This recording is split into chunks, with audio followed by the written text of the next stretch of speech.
continuing my Xiaomi related phone review on the Poco F2 Pro and the Xiaomi Mi 9T Pro, it's natural that I will cover Xiaomi latest flagship, the Mi 10 series. But not the latest and greatest Mi 10 Ultra. That is too expensive. But the lowest end of the series, the Mi 10 5G. But don't just write off this phone because it's not the Pro or the Ultra model. The spec in this model is top of the line. To be qualified as one of the 2020 flagship, the Mi 10 sports a Snapdragon 865, 8GB of RAM, and 128GB of storage. And that's the basic of basic. But with this kind of specification, you can expect it to be blazingly fast, either in day-to-day use or intense gaming. Recently, I played quite a lot of cooking battle, and with all the settings pushed to the max, there's no lag whatsoever, with everything happening around the battle and effect flying around. The gaming experience with this processor is fun. As for the raw number that could be achieved with this Snapdragon 865, it tops all the benchmark apps that you can find in the Play Store, except the slightly boosted Snapdragon 865 Plus. But we are not talking about it today. So, number aside, what you should know is that this processor will definitely last you for some time and won't slow down anytime soon. Large screen is such a norm that a 5.5-inch display considered small in 2020 standard. Looking back at the original Galaxy Note, some may even consider it unwieldy because of its large screen size. Fast forward to 2020, this 6.67-inch display is considered a standard display for most flagship devices. This screen is supported with a Super AMOLED 1080p display, with a max brightness of 500 nits. But on top of it, this is a 90Hz refresh rate display, so you can expect a smooth performance from this phone that pairs with the Snapdragon 865. But with a huge display like this, there must be a downside to it. Holding a phone for a long hour of gaming will leave your hand feel cramped and tired after a few games as it weighs around 200 grams. This doesn't seem a lot, but you will definitely feel it after a long hour of gaming. And next, we are definitely going to talk about the dual speaker that Xiaomi put into this phone. Granted, both speakers are not front-facing speaker, but an outward and downward firing style speaker. But hey, two is better than one, right?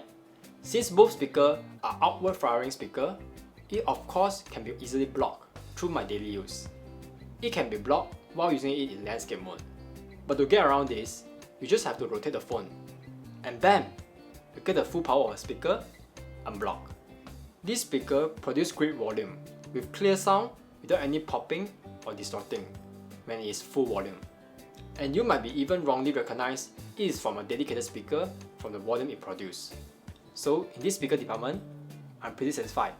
One of the main highlights of this phone is 108MP camera. I know there are some phones in the market that sport the same pixel count of this phone, but for the price that you pay for it, it's way lower than its competitor. On my review of the Mi Note 10, links in the description below, it is the first camera coming with 108MP, but sadly, it is paired with the Snapdragon 730, which is a mid-range processor. This processor is able to handle day-to-day use and gaming without breaking a lot of sweat. But when it comes to processing 108MP camera, it lags quite a lot. So, with the Snapdragon 865 in this Mi 10, the photo process is much quicker and you won't notice any delay. But do not expect rapid shot from it. OIS is also present in the main camera, so you won't be seeing any blurry shot from a photo or video. One thing to note, this may not be a commonly used, but this camera is able to shoot 8K at 30 frames per second. The Mi 10 also equipped with 3 other cameras, namely 30MP ultra-wide camera, a 2MP depth sensing camera, and a 2MP macro camera. The 30MP camera is very useful when you need to take ultra-wide shot for some goofy, but the 2MP macro camera is trash.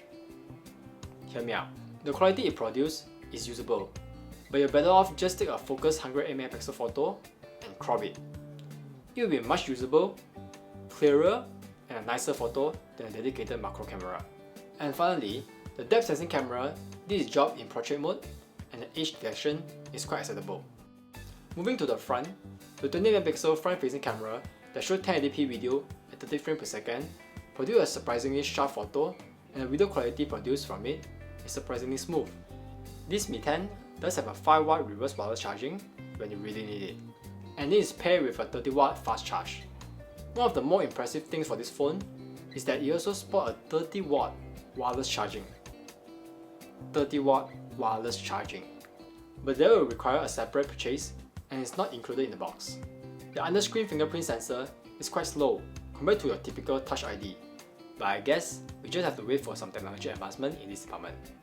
Finally, this is a 5G phone, and since 5G network is currently not available in Malaysia, I am unable to test it. But along with all this high-end spec, this will definitely be a more future-proof phone. There is a saying, you either die a hero or live long enough to see yourself to become a villain. Not a villain exactly, but close enough. And this describes the Mi 10 series quite closely. We can say the same for the OnePlus series. But there's another story for another time. It has been 10 years since the first Xiaomi Mi series launched in China, and the Mi phone has always been a budget series, but the price has shot way up with the Mi 10. This is no longer a flagship killer that we knew before, but my recently reviewed Poco F2 Pro definitely is. And I also recently posted a 1 year later review on the Xiaomi previous flagship, the Mi 9T Pro, which is one of the best budget flagship you can buy. And the sudden price increase in Mi 10 series is quite hard to swallow for most of the Mi fan, as the Mi series is well known for its low cost, high performance. But should you get its more superior sibling, the Mi 10 Pro or even the Mi 10 Ultra? Both of these Pro and Ultra model have their price matched with the usual and well-known brand such as Samsung and Huawei. But as someone looking to maximize the price to performance ratio, I don't really recommend the Pro or the Ultra model. The basic Mi 10 is more than enough, and I don't think the extra dollar spent is worth it. But that is just my opinion. In the end, the Mi 10 is a good purchase if you value price to performance ratio than anything. But when compared to the OnePlus 8, which priced similarly to the Mi 10, how will you choose? Personally, I will go for the Mi 10 because of its dual speaker and more superior camera system. And that's it. What do you think of this Mi 10? Is the price worth the performance and feature that is offered? Leave a comment down below, and thanks for watching. Ciao!